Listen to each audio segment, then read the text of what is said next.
Hi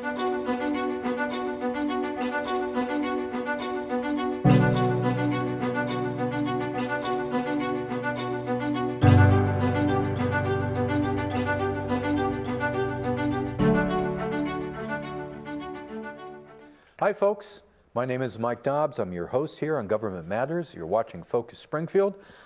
This is our first broadcast of 2025. I hope that all of you have a great new year here in 2025.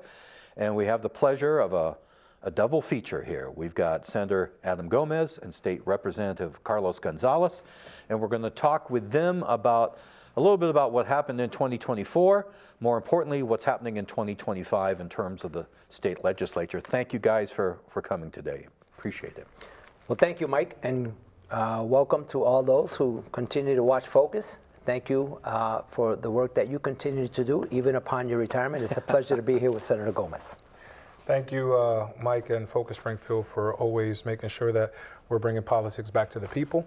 And it's just a great honor to be going through my third term, and obviously working alongside State Representative Carlos Gonzalez and the rest of the delegation to just really bring hard-fought, impactful legislation back to the people. So just happy to be here today. Thank you. There's a lot to go on. There's a lot for us to talk about. I'm going to try to do this in sort of a roughly chronological order. So let's talk. We've got some slides that we can put up, but let's talk a little bit about 2024. What was passed, what you guys worked on, what you're obviously proud of working on and making into law. And I'll just start with you, Carlos, because I know we do have a slide up about the gun law that Governor Healy signed. This is it's been described as one of the most comprehensive gun laws in Massachusetts history. And it's clearly designed for us to try to close some of the gaps, to make owning guns safer for people who want to own guns safely, and at the same time trying to make sure that guns are not used in crime. So can you talk a little bit about the gun law for us? Well, again, this is landmark legislation that has led the nation in trying to make sense of the proliferation of life that we've seen on a daily basis, no matter if it's in Springfield or in the suburbs or in different states. We really try to chime in on making sure that gun safety and the Second Amendment rights of individuals was addressed. None of the parts of the bill that were argued upon focus on the reality of the bill, which was sad in a case. Many folks were thinking that guns were going to be taken away from legal gun users. Some types of weapons were going to be removed from people's homes. None of that is true. We were very strong on making sure that we put minimum mandatory sentencing on reckless discharge of a firearm, 2.5 years. Dealers selling to unlicensed buyers. We see the amount of weapons out there on a daily basis. Possession of untraceable firearms is a felony now in Massachusetts because, again, some people are wiping out the serial numbers from weapons or creating ghost guns. So we really tackled ghost guns. That was a big issue. However, it's important to note that 93% of weapons in all crimes, including Springfield, have serial numbers. So we should be able to track and trace, and that's a tool we gave our law enforcement agents to be able to go and track and trace. No different than when Donald Trump got shot. Within 1 hour, we knew where that weapon was made, where that weapon was shipped to, where that weapon was sold to a gun store or a gun dealer, and who purchased that weapon. We should be able to do that on an immediate basis with all weapons. And again, this legislation is a joint effort between the Senate and the leadership of Senator Gomez and others in the Senate, and the partnership with the House of Representatives that has led to this gun safety legislation that I think it's going to change the way we see the illegal use of weapons out there, because we are putting mandatory sentencing to make sure that illegal weapons are removed from the homes and the house and the hands of individuals that have no good intentions with them. Let's talk a moment about ghost guns. I know the concept of ghost guns has gotten a lot of press, and it's something that is here in Springfield. I know within the last couple of years, there was a person who was arrested in his home on Hancock Street because he was making ghost guns in his basement so he could sell to people, of course, illegally and without the benefit of license or anything like that. Ghost guns represent a very real problem. Yes, they do represent a real problem. There are being used and seen in more crimes than ever before. And 3D printing is so accessible now. But we also put teeth into the law that under the Constitution and state statute, you can make your own weapons. However, you need to be able to register that weapon if you do that. If you fail to do that, then we are putting a 2-year mandatory sentencing on that. So therefore, we are trying to make sure that individuals who want to continue to be hobbyists and make their own weapons continue to have that Second Amendment right. However, if they fail to register those weapons, then we have some laws that can try to address those issues. In addition, the 3D printers. When and if you are buying that printer or purchasing the blueprints to do a weapon for illegal uses, then there's some minimum mandatory sentencing on that bill as well. So you spoke at the beginning about how, unfortunately, there was focus and discussion about things that this bill wasn't even going to touch. Correct. How long did it take in the legislature for the House to do their bill and then to do conference committee with the Senate on what the Senate was doing? Did this take all year long to get it done, or is this the result of several sessions worth of work in order to get this gun bill formulated? Well, the House was quick out on the gate with the gun bill because of the cities like the city of Springfield. And we fought tooth and nail along with other legislators in the House that were impacted negatively by gun violence, including Boston and Chelsea and Brockton and many other cities and towns. And we see the national issues that are happening with gun. And one thing that is important to note that although many of those who don't want any laws to impact gun rights, we find that 97% of mass shootings in the United States are by legal gun users. So we are tackling the illegal use of weapons, and being able to track and trace those weapons would be essential to that. So the process took the gun issue was impactful quickly out of the gate, I think early in the session, and then the Senate took a little bit longer to review the concerns and the complaints that they were hearing as well. We had hearings on the House side, and then the Senate took it upon themselves to put their version out, and then we had a conference committee. I was given the privilege and honor to serve on that conference committee, and that's where we hashed out the agreements and the disagreements to make sure that we were tough on crime, protected the Second Amendment rights, and made sure that we had mandatory minimum sentencing on those using illegal weapons, not impacting not a single user of any weapon.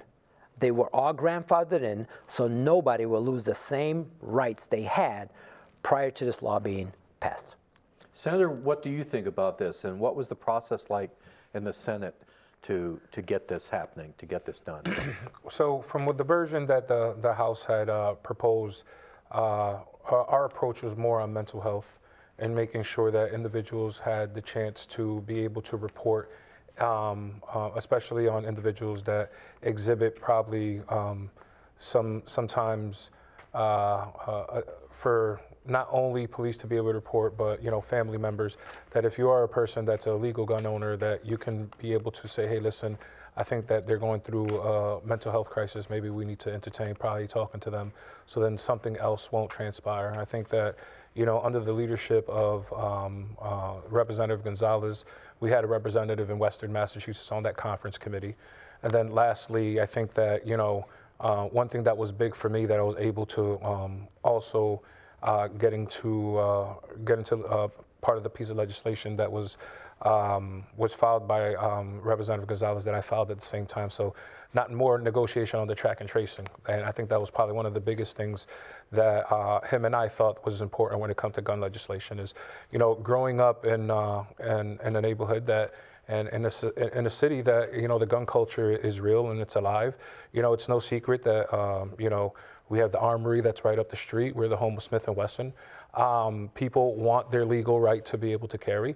But I think that individuals have to also realize that, there is a way or a reason, let it be 3D printing, how these ghost guns were being created or legal guns being manipulated to be turned into a ghost gun, that we had to crack down on how to save lives, and that's what it was about. And I think that one other option that was put into the right of other business owners, that if you're still a lawful gun carrier, if the business owner doesn't want you to be able to carry within that establishment, you have to abide by that, or there's going to be some kind of, if possible, a way for individuals to be reviewed.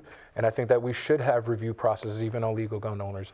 And it's not saying that we want to take any weapons from there. You heard from the representative that individuals were grandfathered in. I think it was more on the rifles and the type of rifles that people want to use for hunting.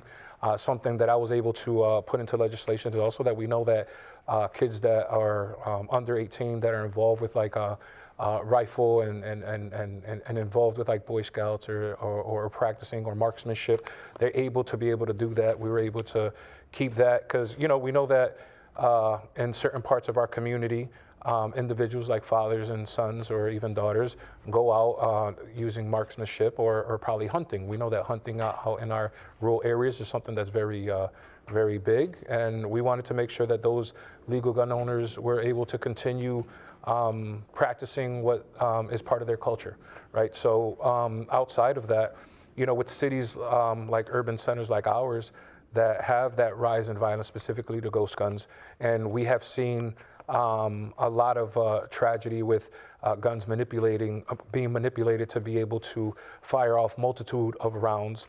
I think that, before this gun bill was already established, that Massachusetts had some of the strongest gun legislation in the country.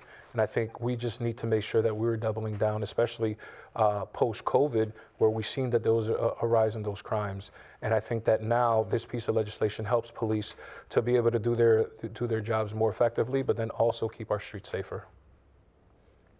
Obviously, this bill was one of the most important things you guys worked on during 2024. Senator Gomez, were there other highlights for that legislative session for you that you really felt that maybe the public isn't fully aware of the work that you guys have done? I believe that one thing that is important for myself is what we've done with education. I know that a couple years ago, about 4 or 5 years ago, there was the Student Opportunity Act, but then also there was a major investment that came through on our side of the Senate and obviously out of conference in conjunction with the House, that debt-free community college and also an investment in childcare. Good thing is that myself and the representative came from a city that already made that necessarily investment into childcare and free pre-K. And I think that now individuals that want to go to school, or individuals that, I think it was last budget, not this budget season, it was 25 and older, we're able to go to a debt-free community college. Individuals that want to get into the workforce or a change of heart, they can absolutely go into a certificate program and also go to a community college for free. But then outside of that, this year we were able to close those necessary gaps across the Commonwealth, not just in Springfield, for individuals that graduate from a Massachusetts state school, regardless of and all residents that graduate from a Massachusetts state school can be able to go to one of these community colleges debt-free and be able to get a $1,200 scholarship also, or I would say a small grant to be able to get their books. But then moreover, what we've seen is other four-year colleges, like in the UMass network, that if a family, middle-class family makes $75,000 or under, that they're going to be able to go tuition free. And we've seen other thresholds of of schools like MIT doing the same thing in at Brandeis. I think education is something that is paramount. We are looked at as not only in healthcare but in education as being part of the I would say, I hate to use the terminology, but the mecca of education.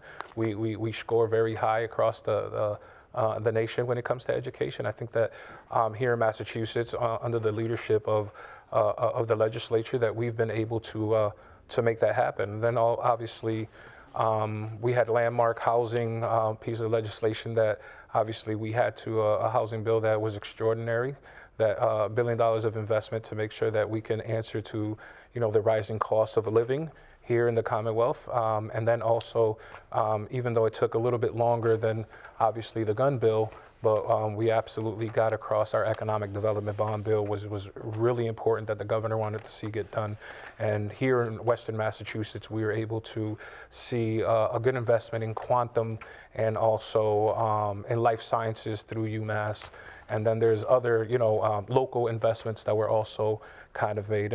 And just to understand that, there was so many things that I guess more commercial media was stating that we didn't get things done, I would say, in the threshold of the time frame that individuals at the end of session, July 31st. But one thing is that it's important that the legislature didn't stop working, right? Just because the 31st came and happened, all the way until the very last day, the House and the Senate on December 31st was continuously passing bills and getting things out of conference day in and day out, and making sure we were delivering for the constituency and making sure that we were getting the work done. And that's one of the positive things. We can talk about, I got kind of my notes of different pieces of legislation that we were able to pass. Like one thing that was really big for veterans was the HEROES Act. It was led by obviously, individuals that were here from Western Mass, some of our partners, but some of that legislation with the HEROES Act, the Pentagon has stated that it's the most forward-thinking piece of legislation for veterans that has been passed historic across the nation.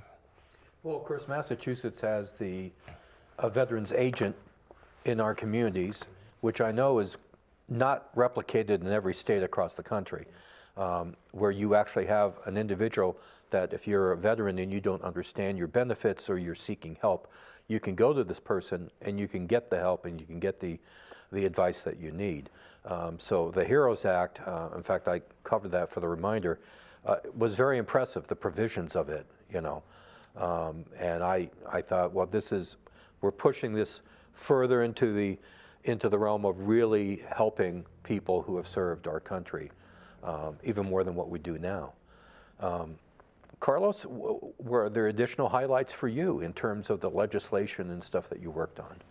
Well, I think it's important. We do a lot of work in both House and Senate, and we can talk about a lot of the issues, but again, it's the bread and butter issues. The cost of living is huge. We passed the most comprehensive housing bond bill in the history of Massachusetts, to be able to not only develop homes, but try to bring the cost of housing down. That's going to impact every single resident in Massachusetts. Child care for working families, critical and important for people to go back to work, get a better education, and be able to be tax payers and not tax burdens. Those are critical parts of daily life. In addition to the city of Springfield, I think it's important that we have to acknowledge that we've provided more funding for the school department ever in the history of Springfield. Over $600 million out of a close to a $800 million budget. That's a large investment in the city of Springfield.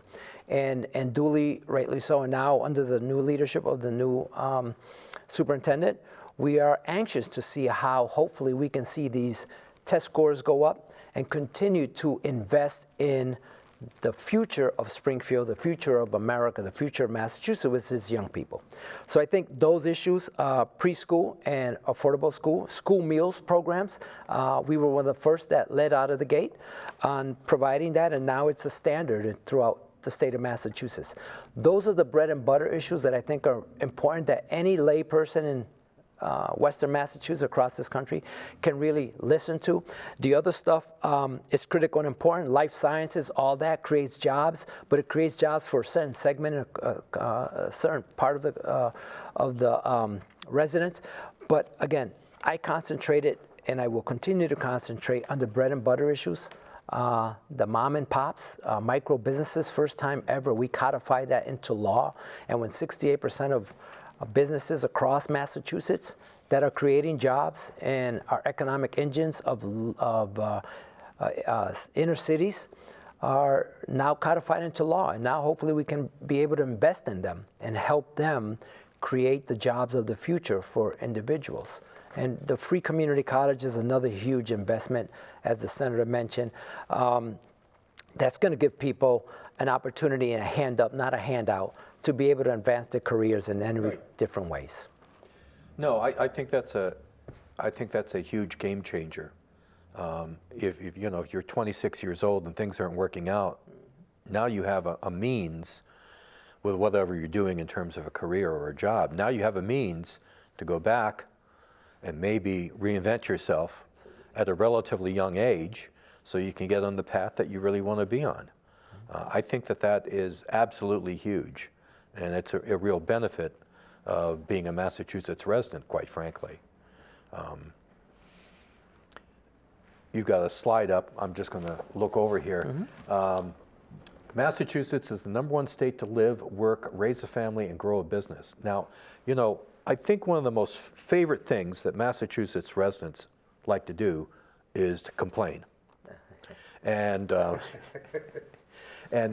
But this is taking a step back. Let's take a step back and let's take a look at facts.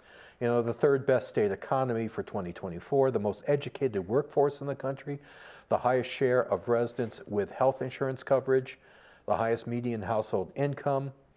I'm going to skip the one about Greater Boston and Worcester because I don't care. 18 of the top 20 largest global life science companies, most STEM graduates per capita, highest percentage of jobs in high-tech industries, and more than 1.4 million workers in the innovation economy.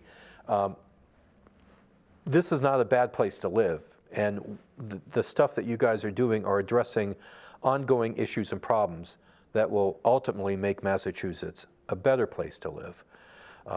Certainly housing, what we've seen here in Springfield, certainly in my neighborhood, is more and more housing being built, which is what we need. For owner-occupied, that's one way people build equity in their lives is by buying a home and having that. So it looks like the legislature is focusing on a lot of core things that go right across the board in terms of your interests and your livelihood, no matter who you might be. Education, childcare, et cetera, et cetera. I took a look at the State House News Service just to see what your bosses want to do coming up. Karen Spilka talked about focusing on state education funding, the format for that, primary health care delivery reform. Let's see, the House Speaker, he's speaking about protecting residents from the new presidential administration. I guess I'd like to talk a moment about that. We've already been through one Trump administration where the governor was not a MAGA person at all. Charlie Baker was that traditional kind of Massachusetts Republican, and he never really got on board.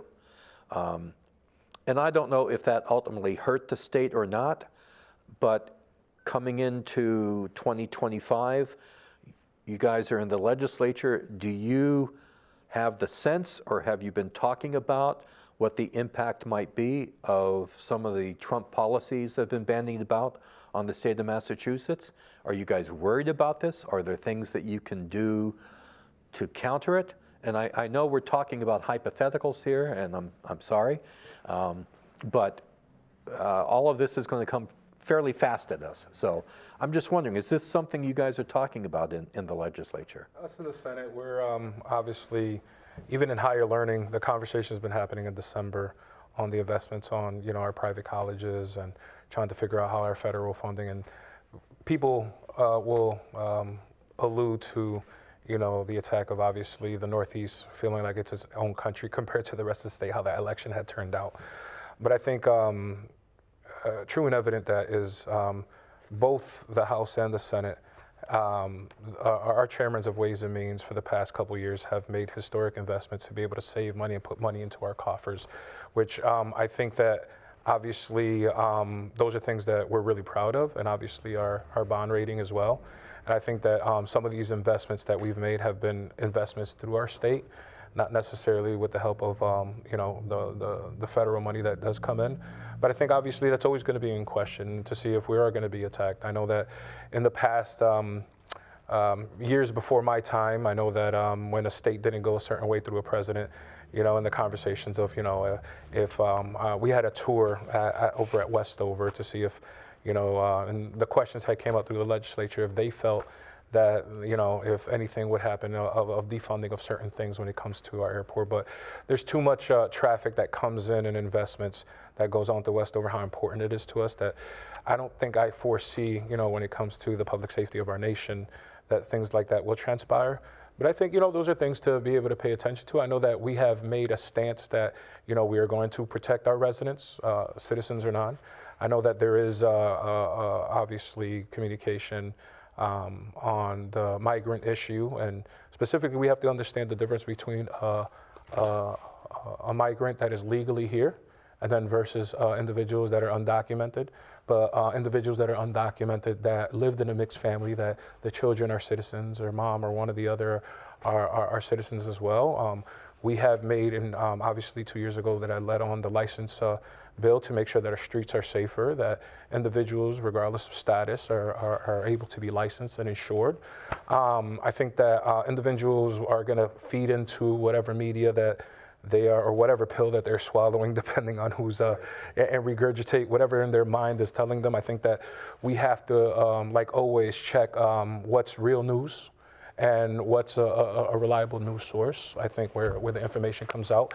But I know that individuals, regardless of party status, the delegation doesn't look at party when it comes to services, that regardless if you voted for Trump or not, that the representatives and all the senators are here to serve and serve all the residents of the Commonwealth of Massachusetts. And I think that when it comes to women's right to choose, I know that's in question, but I think that's something that the legislature has stood up for. Individuals can feel, a lot of pressure and tension because obviously we went through one Trump administration, but we were able to come out of there. I know that economically we have some challenges even under a Democratic president that has arisen, and now we are dealing with possibly in January 20th to see what are the legislations and pieces of legislations that are coming out. And even, and that administration and the picks and the selections, I guess, can't even get out their own way. Right. And we see that there's been, I guess, I would call a little trouble, a little Chinatown, depending on when even the highest of levels of communication from Elon Musk and the other gentleman saying how important it is that we need foreign workers to come into some parts of the industry. But I think the one thing that's important that we heard the representative talk about is us as legislators, local elected officials, we have to continue understand these 4 years, we have to band together and work together, regardless of what level of government to make sure that on the municipal side, all the way up to the state side, that we're working in partnership to get us through these next 4 years, because a lot of the politics, regardless of what the noise is happening on the national level, that politics is local. And it goes back to what Tip O'Neill has always said. We have to make sure what's happening in our neighborhoods, that we're creating impact to make sure that our residents here are feeling safe. So that's one thing that I can guarantee as a senator for Chicopee and Springfield, that and across greater Springfield, that this delegation is probably one of the strongest delegations in the Commonwealth here in Western Massachusetts. And I know with the rest of the other senators and representatives that we work with, that we're looking forward to I guess, fastening our boots and putting our belt on tight, because we know it's going to be a ride. We don't know, what it's going to look like, but we have had communication that we are going to band together to make sure that we're putting our Commonwealth first. Well, you mentioned communication and news media, and certainly that's something that I pay very close attention to. I think that one of the uphill battles that elected officials have is to actually get real information out. So people aren't seeing some sort of delusional crap on social media, and instead are actually dealing with fact. And you alluded to that, Carlos, about the gun thing, where people are thinking, oh, well, the legislature is going to allow, the state police or the National Guard to come in our house and steal our weapons. And I think that's a real problem that we're facing. I just saw an exchange on social media where people were arguing whether or not Puerto Ricans were American citizens. And I'm just like, excuse me? Seriously? And it was, are you that ignorant? All you have to do is type in on Google the status of Puerto Ricans. Oh, they're American citizens. Guess what? And have been for decades and decades and decades. So communication seems to be a real issue about, and on the state level, it's the same. I don't think that people really understand a lot of times what has been done. And I'm glad that we're taking this opportunity to talk about some of the bills that you guys passed and made it to Governor Healy's desk that really do make a very positive impact and address issues here in the state, because there is a lot of miscommunication out there. Do you see that when you're working on stuff and then you're going and talking to constituents that they may not really have a grasp on really what's happening because they haven't received good information about it? Well, I think the issue is when you're talking to different groups, you got to use the correct messaging. I think it's critical and important. And basically it comes down, in my view, to 5 issues. It's bread and butter. And is the economy stupid when it comes to politics and people understanding how it impacts them on a daily basis? So a lot of the work that we do is great and dandy and sounds good. But again, it comes down to housing. Can you afford where to live? Do you have health care? Do you have a good education for you or your children? Public safety, huge. And we've invested more in public safety in the city of Springfield than historic numbers on all types, on public safety, on having funding for cameras for the first time ever. We've had investment in SSYI grants. We've had money for the Shannon grant. These are impactful funding that can help and support to continue to reduce crime. And although individuals may not feel it, crime has been reduced in the city of Springfield. And that's a great thing. When we look at that nationally, when you look at poverty and how it impacts communities in the inner city, the highest concentration of poverty is in red states, not blue states. Massachusetts has one of the 3rd best economies in the country, California being the leader on that.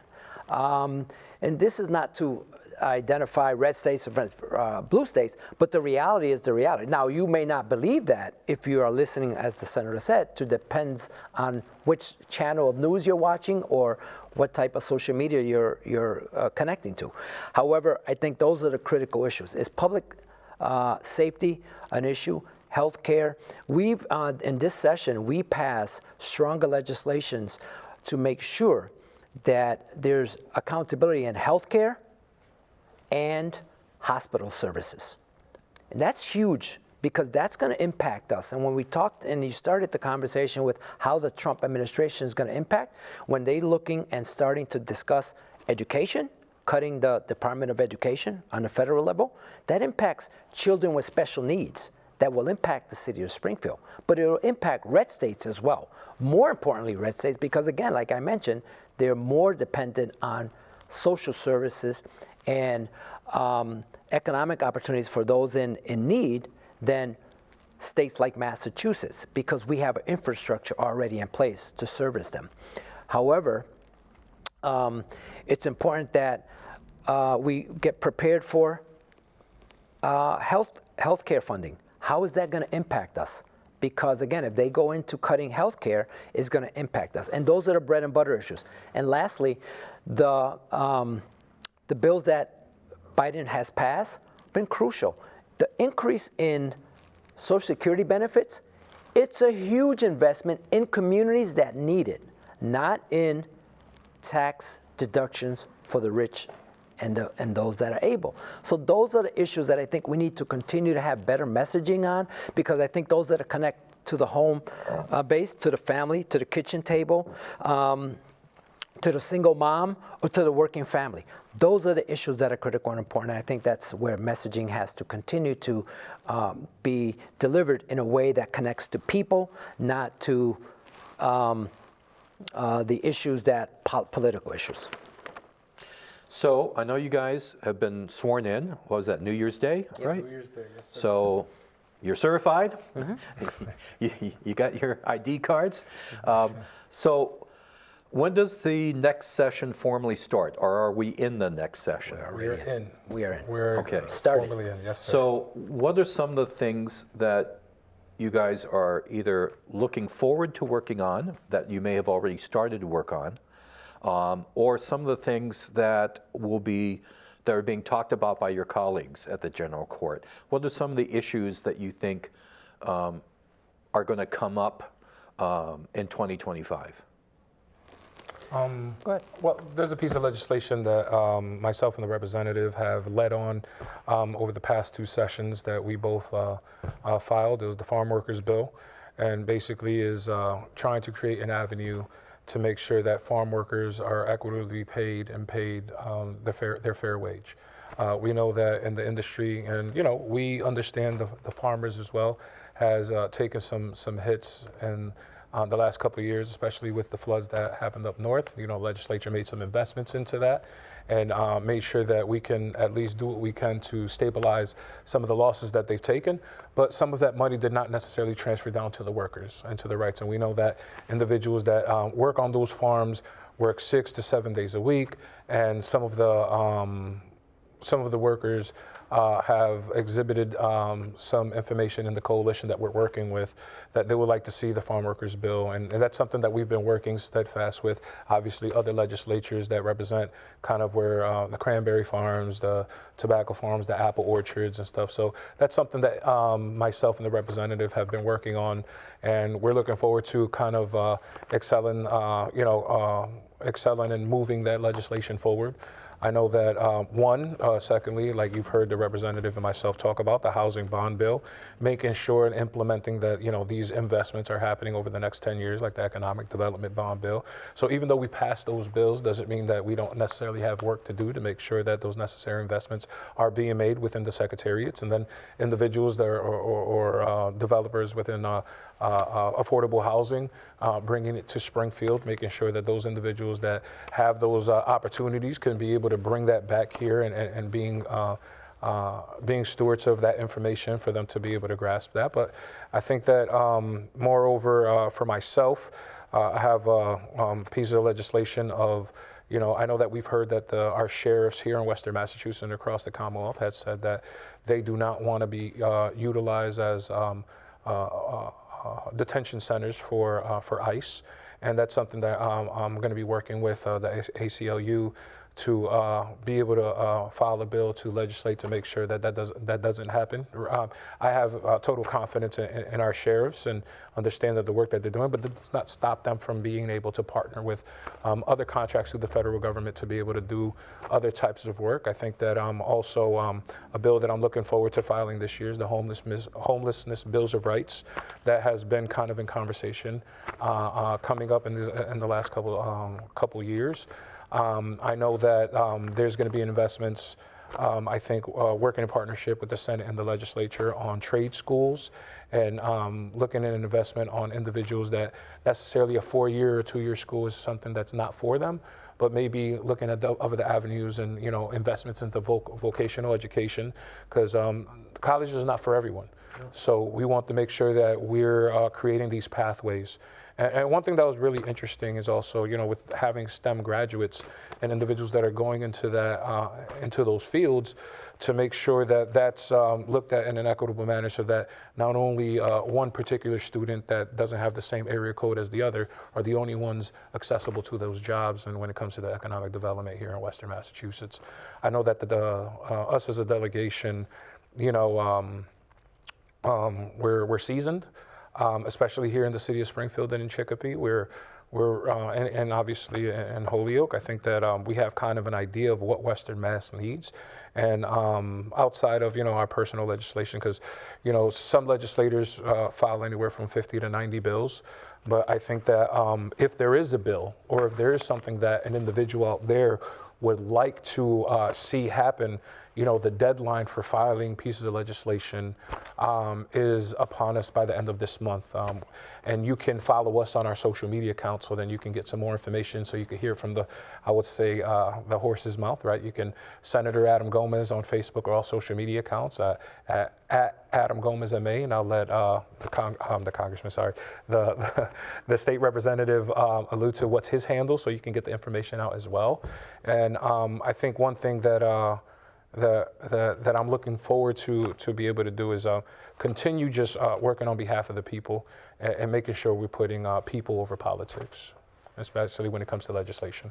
Carlos? Yeah, and I'll be the congressman after 20 years after Richie Neal, my friend and colleague, retires. But I think access to food is critical and important, because those are kitchen table issues. And I pride myself on being the people's representative. So I'm actively asking individuals what are the critical and important issues to them on a personal basis, family basis, community basis, to listen more as to what bills we want to really concentrate on. But as we hear from the Trump administration again, that tariffs are going to be a huge part of their ways of dealing with other countries, that's going to have a big impact on access to food.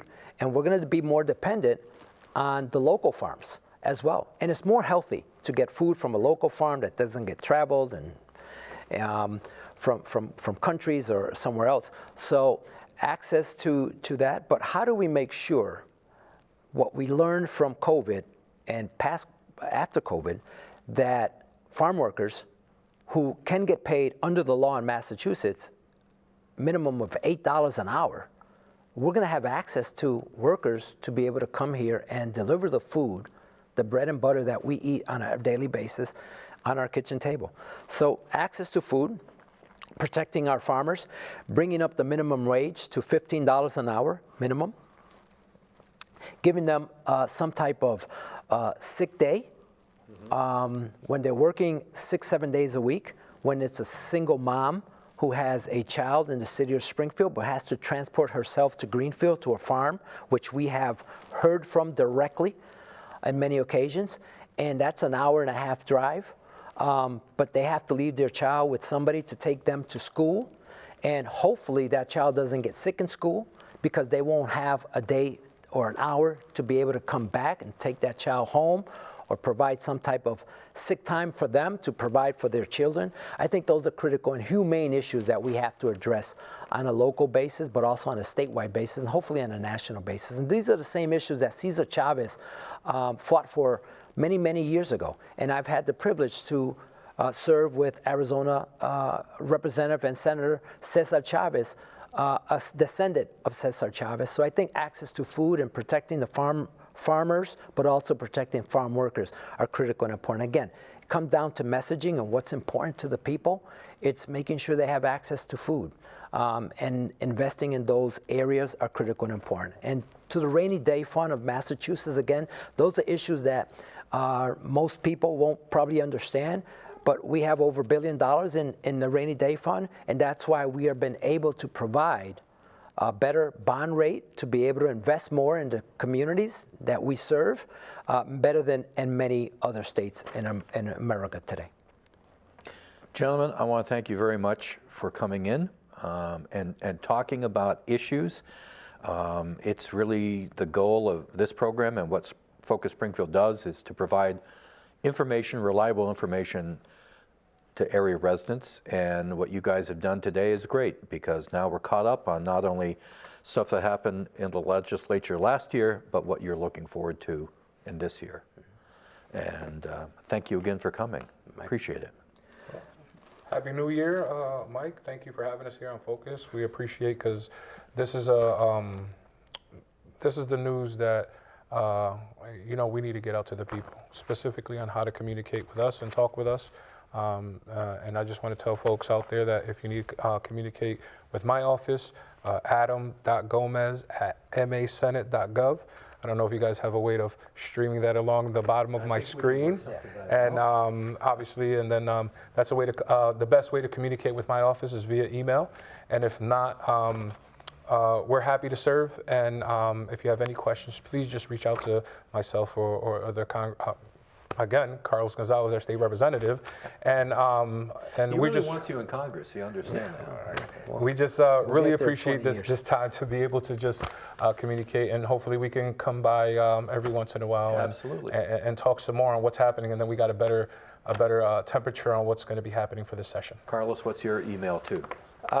Carlos.gonzalez@mahouse.gov. But again, the best way to do that is you Google State Representative Carlos Gonzalez or State Senator Adam Gomez or any other legislator you want, and it'll provide you to mass.gov page, and it has everybody's information there directly to where you can communicate directly with us.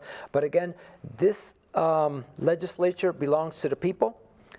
We are proud to be one of 200 legislators in Massachusetts out of 7 million people. So we take pride in the work that we do, but we work on behalf of you, the residents of Massachusetts, particularly here in the city of Springfield, as we represent you, but across the state. So we look forward to hearing from you. Our deadline for bills is January 17th, coming up in 2 weeks. So we are moving forward with filing our bills on a daily basis. But again, listening to the public, listening from you is critical and important. And we know the major issues that we've heard, again, public housing, public safety, and not public housing, affordable housing, and that's home ownership programs. And I'd just like to end with this. We fought for home ownership programs 6 years ago under a $60 million investment that the state made once they received a lawsuit. And Charlie Baker, at the time, Governor Charlie Baker, with the Black and Latino Caucus, utilized $60 million to invest in equity for particularly inner cities for generational wealth building, and that's through home ownership. And the housing bond bill is an extension of that now. So I say that because sometimes we file bills and it takes years to get over the top, but every step is a step in the right direction. So Happy New Year to everybody. Looking forward to listening to all the public. Thank you to Focus Springfield. Thank you, Mike Dobbs. And again, the tag team that I have with my colleague in the Senate is special and unique to Springfield, but also to Massachusetts, and we're excited to work with him alongside with all the delegation members of Springfield. And folks, thanks very much for tuning in to another episode, I'm a newspaper guy, of Government Matters.